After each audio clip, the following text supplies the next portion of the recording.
মৃত্যুর পরে মানুষ যে আবার জেগে উঠবে, আবার বেঁচে উঠবে, এটা মক্কার কুরাইশরা মানতে পারতেছিল না। কারণ তারা দেখে যে প্রাচীন প্রাচীন কবরস্থানগুলোতে মানুষ মরে যাওয়ার পরে পচে গলে শেষ হয়ে যায়। ইভেন মানুষের যে স্কেলিটন থাকে, হাড়, এগুলো 10-15 বছর পরে মাটির সাথে মিশে গুঁড়ো হয়ে যায়। এই গুঁড়ো হয়ে যাওয়া জিনিস যেটার কোনো অস্তিত্ব নাই, আবার কিভাবে কি করে ওঠে, এটা তাদের মাথায় আসতেছিল না। তো আস ইবনে ওয়াইল নামে এক মুশরিক, সে একটা পুরাতন কবরের ভেতরে সামান্য কিছু মানুষের হাড়, ওইটাকে এরকম হাত দিয়ে মোচড় দেওয়ার পর এটা ডাস্ট হয়ে গেছে, পাউডার, আসলে মানুষের হাড়, মরে যাওয়া মানুষের হাড়। এই পাউডারটা এনে রাসূল সাল্লাল্লাহু আলাইহি ওয়াসাল্লামের কাছে এনে এরকম একটা ফু দিয়েছে। ফু দেওয়াতে বাতাসের মধ্যে বালুটা মিশে গেছে। তখন আস ইবনে ওয়াইল বলে যে মাই ইউহিল ইযামা ওয়া হিয়া রামীম, মুহাম্মদ তুমি বলতেছো এই ডাস্ট থেকে আল্লাহ আবার এই মানুষটাকে বানাবে?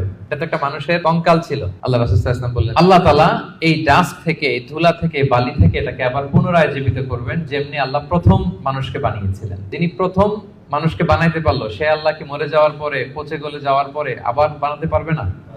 এবং আল্লাহ রাসূল সাল্লাল্লাহু আলাইহি ওয়াসাল্লাম বলেছেন মানুষের দেহে একটা হাড্ডির কণা আছে, ইন্না ফিল ইনসানি আযমুন লা ইয়াকুলুহুল আরদু আবাদান, একটা হাড্ডির কণা আছে যেটা কখনো মাটি বালু এটাকে খেতে পারে না। মিনহা ইউরাক্কাবুল খালকু ইয়াউমাল কিয়ামা, কিয়ামতের দিন এখান থেকেই মানুষের আবার পুনঃসৃষ্টি হবে। সাহাবারা বললেন আইয়ু আযমিন ইয়া রাসূলুল্লাহ, এই হাড্ডিটার নাম কি? আল্লাহ রাসূল সাল্লাল্লাহু আলাইহি ওয়াসাল্লাম বললেন আজবুদ জানাত, ডাক্তারি ভাষায় এটাকে বলে কক্সিক। আমাদের যে শিরদাঁড়া আছে না, মেরুদণ্ড, এই মেরুদণ্ডের একেবারে নিচে ট্রায়াঙ্গেল একটা ত্রিভুজ আকৃতির ছোট্ট বোন পার্টিকেল আছে, এটা নষ্ট হয় না। হিন্দুরা যে শ্মশানে লাশ পোড়ায়, সব পুড়ে যায়, ওইটা পুড়ে না। আমরা যে কবরস্থ করি, কবর মাটি সব খেয়ে ফেলতে পারে, কিন্তু ওই ছোট্ট হাড্ডি কণিকাটা নষ্ট হয় না।